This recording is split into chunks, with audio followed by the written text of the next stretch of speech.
Hey, welcome back. Thanks for checking out the channel. Thanks for checking out this video. Hope you're having a fantastic day.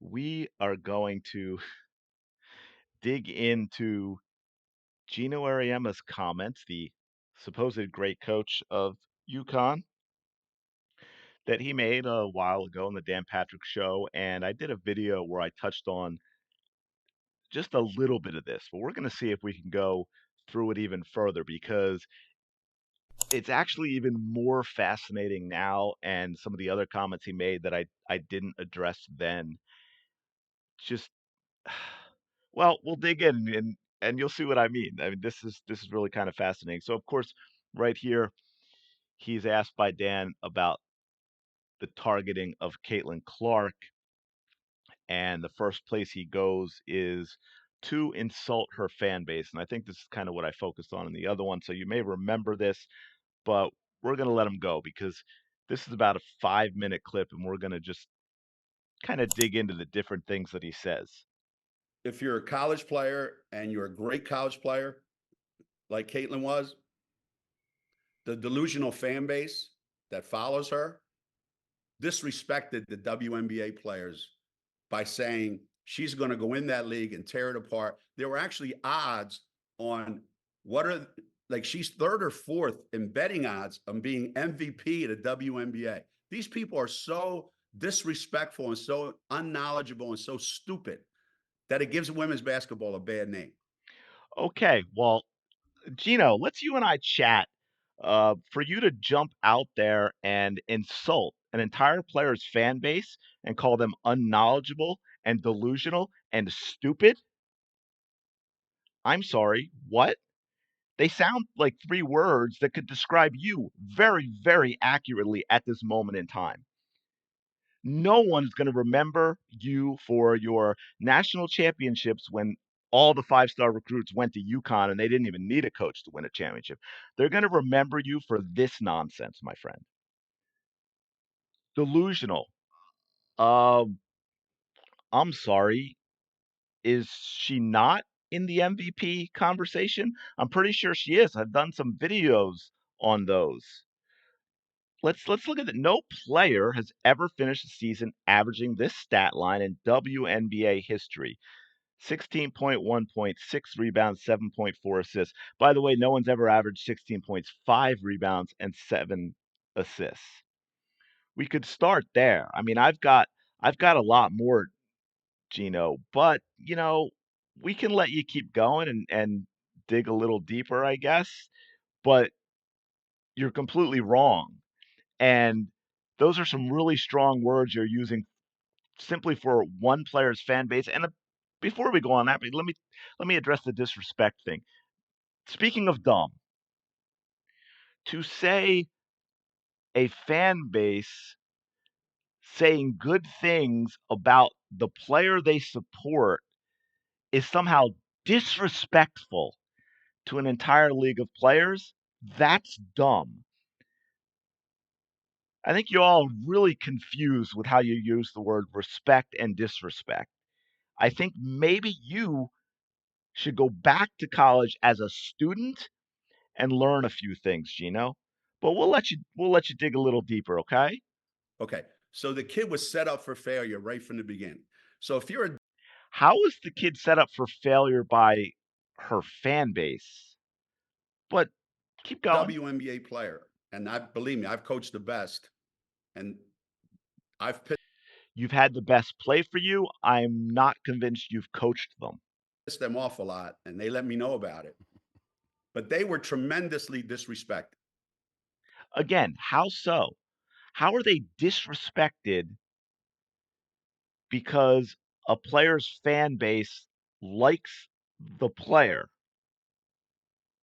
You still haven't explained that. And none of them are going to say it. But human nature is okay, this kid's coming into the league. And Diana said it best, this kid's in for a rude awakening. And they all jumped over her, but they didn't read the whole thing that she said. But nobody's printing. Diana Taurasi was right. This kid's on Um, well, they did read the whole thing. I did a video on it, and Diana Taurasi was not right. I think that's probably the problem for you, Gino. Again, First rookie to record a triple double in history. First player to record a triple double in Fever franchise history. Fastest player in WNBA history to reach 350 points, 150 assists in just 22 games. Most combined points and assists, more combined points and assists than anyone in the WNBA at the moment with 713. Her stat line for her last 5 games is 15.8 points per game, 7.8 rebounds per game, 11.2 assists per game. Last week, she played 3 games. Her stat line is 16 points, 9.5 rebounds, and 12 assists. Holy and a win over the number one team in the WNBA. But Diana Taurasi was right. She was right. The reality's coming, Geno. You need to see a brain doctor, my friend. I'm worried about you. You got some worms in there. On the wrong team. She's got the wrong skill set to handle the physicality of that league. Wow, the wrong skill set to handle the physicality of that league. That's interesting. We'll get to that in a moment. And she's a rookie. And if you're a WNBA player, if you're any kind of player, you're going to say, I'm going to make a statement. Targeted by society, targeted by her looks, targeted by her reputation, targeted by the disrespect that they've shown to the WNBA. There's a huge target on this kid's back. I thought Cameron Brink said something really smart. She said, no, they're expecting this rookie class to be perfect. This rookie class isn't even one of the best rookie classes in the last 10 years. Wow. Okay. I don't even know what any of that targeted by means in terms of her playing in the WNBA. It's just like he's got a sheet that someone gave him. Here's a list of your talking points. These are the dumb things we want you to say and pretend that they're true. Not the best rookie class in the last 10 years. I'm guessing maybe because there are not enough UConn players. Is that it? They're like LSU and South Carolina and Iowa. Is that the problem we're getting into here, Geno? I think that might have something to do with it. Wow. Okay. But yeah, we'll keep going. We'll keep going. But they've been put out to be that because the way social media is today. So what kind of impact is this rookie class having in the WNBA? Wow. I'd say a lot. Caitlin Clark is the best point guard in the league already, hands down. And we can get into the stats, but you've heard me say it before when you look at the stats. She is hands down the best point guard in the league. I don't think Angel Reese is as good as the people are saying, but to say she's not having an impact would be silly. And that's not even getting into the attendance at games and the viewership on TV and all that. But I'd say they're having more of an impact than any rookie in WNBA history.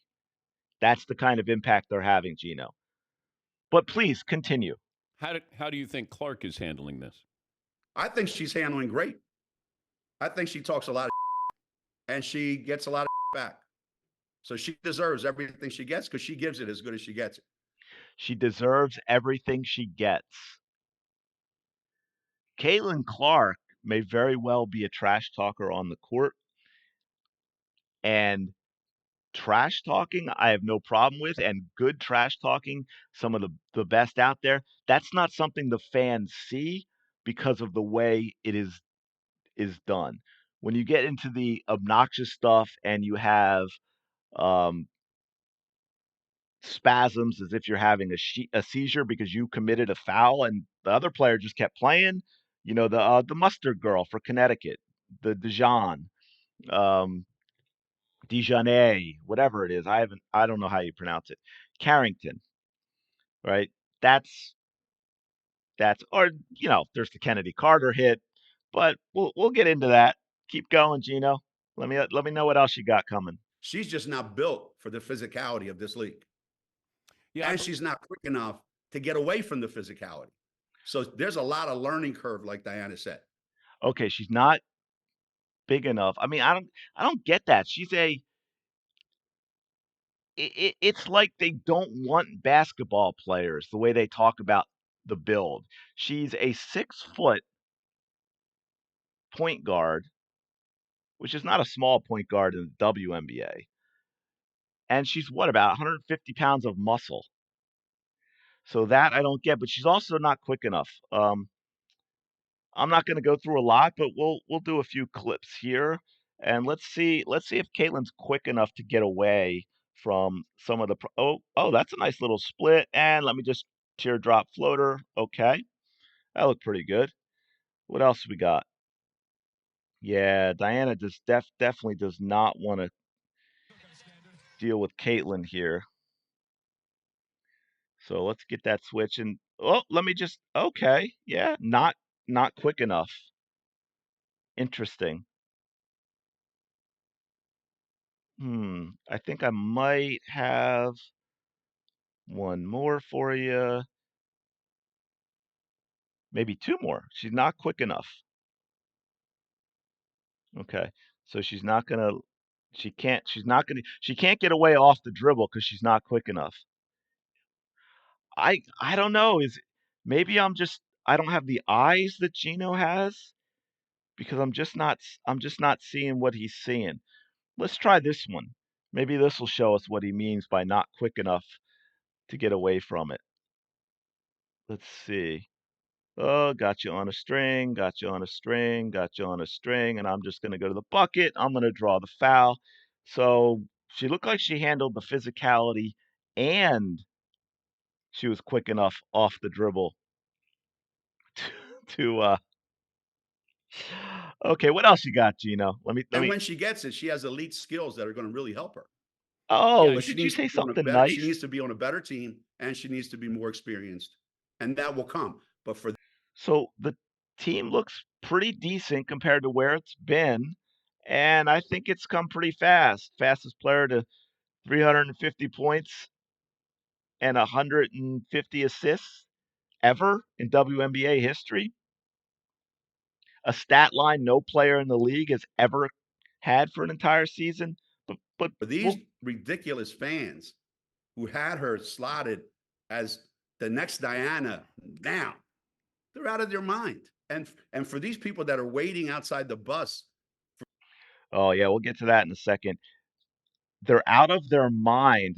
Okay, first of all, she's having a better rookie year than Diana Taurasi had in any way that you look at it. Better year. Again, no player in WNBA history has done this. No player has ever finished the season with this stat line. Not a single one. And by the way, Chelsea Gray, who was the point guard, finished 7th in the MVP voting and was named all WNBA first team. Her stat line last year 15.3 points, 4 rebounds, 7.3 assists. Clark has her in every category. Yes, Gino, she actually is already in 22 games in the MVP conversation. Will she win it? No, I don't think she will. Is she in the conversation? Is she top 5? Yes. Best point guard in the league? Yes. So I don't know if you can say about a delusional fan base, but we'll keep going. they're out of their mind. And for these people that are waiting outside the bus for the Chicago Sky team, what the hell's wrong? What do we become? A third world soccer country? Okay, well, let's talk about that. As you all know, because again, did a video on it, this was, as they say, fake news. This was a lie. Did you notice how he tried to say that in a way that got into your brain to think that it was Caitlin Clark's fans that were outside the bus, which it was not. It was I don't know if it was a blogger on his own, freelance, or a TMZ or something like that, but it was just a guy who very respectfully asked Kennedy Carter if she'd reached out to Caitlin Clark after her assault on her. And then the stuff that the players were posting, they got community noted because it all turned out to be a lie. So again, just I go back to Keyshawn and Skip and Stephen A. Smith, and none of them do any research at all. And I go back and forth again. Maybe they do. Maybe they're just lying. I don't know. Hopefully not. I don't know if incompetence is better. I don't know, but I guess I lean toward I'd rather them be incompetent and lazy. But let's see what else we got. That when a soccer player gives up their own goal in the World Cup, you're waiting for him in a bar to shoot him? Like, what the hell are we doing here? Wow. So you're equating something that didn't actually happen, by the way, with erasing someone from existence, which, by the way, for those that don't know, soccer fan here, that goes way back to, I believe that was 94. U.S. Men's national team actually upset Colombia or tied Colombia. I forget now, but it basically ended Colombia's chance at the World Cup. One of the Colombian players did have an own goal, deflected off him into his own goal. I think the U.S. got a 1-1 tie that way. And he went home, and yes, he was, shall we say, eliminated. However, it wasn't delusional fans. There was corruption and, what we would say is the mafia or the mob here. It was a whole big thing. And so he is equating the mob offing someone with Caitlin Clark's fans in the harassment of Chicago Sky players when it wasn't even Caitlin Clark's fans and the harassment was proven to be untrue. I mean, this is seriously, Geno, the words I'm thinking about who you are as a human being are not good ones right now. Yeah. When Paige Becker said she was coming back, you said what? I don't really care about this. I said, I knew that. But I'd get to the next part. Let's see if we. Pack nationally is great. Yeah, still talking about Paige. She doesn't want to be known as. Yeah, he was talking about Paige and winning a Does national she have the championship. build to play in the WNBA? No. Okay. But her game is different. Her game is different than Caitlin's in that she's more of just a distributor, get the ball. Her game is more like Sue Bird's game. She's a distributor, get the ball, I know what he's trying to say. She's a passer. Caitlin Clark's the best passer in the WNBA. Caitlin Clark is currently second in the WNBA in assists. And we've seen what those numbers have looked like lately. It took a little while to get her going with teammates knowing where to be, looking for passes that they don't get from other players, dropping passes because they're not expecting those. The tough start with the 11 games in 20 days. The first 4 games were against the Connecticut Sky and New York Liberty, who are both 17-4 with the best record in the WNBA. So you're completely wrong about the skill set there. All right. And not that Sue had the physicality to play in that league, but obviously she's the best point guard ever. That will change, my friend. But I think her game, the subtleties of her game will translate. However, her rookie year, she will get it as bad as Caitlin's getting it right now. Boy, the Paige could only be so lucky because Caitlin Clark seems to be doing very, very well. Because that's just the world, man. That's just the world. And you got to learn to live with it. But yes, she will have a target on her back as well. I just hope the social media thing doesn't, envelop her like they've done to this kid. This kid doesn't deserve all this. Yeah. The funny thing is, when you say she doesn't deserve all this, you're actually defending the people who are doing this to her. You see, you have this delusion, Geno, that it's her fans that have caused this. When did this happen? This happened going to the WNBA when, it started with the NCAA tournament, thanks to people like Diana Taurasi. All of a sudden, this young woman's going to the WNBA, and hey, you know what? The WNBA is not happy about it. The players aren't happy about it. They're jealous of her popularity, and they're the ones that have done this to Caitlin Clark. Her fans were perfectly happy to be just quiet fans and enjoying the way that Caitlin Clark played the game. And then you all got crazy, and Caitlin Clark's fans had to start pushing back on all the nonsense and lies, just like I'm having to do right now with you, Geno, as we have this conversation. Really hope you enjoyed this. Let me know your thoughts in the comments below on how well Geno's comments aged. And please, if you're enjoying the content, hit the like button, hit the subscribe button, and I will talk to you later.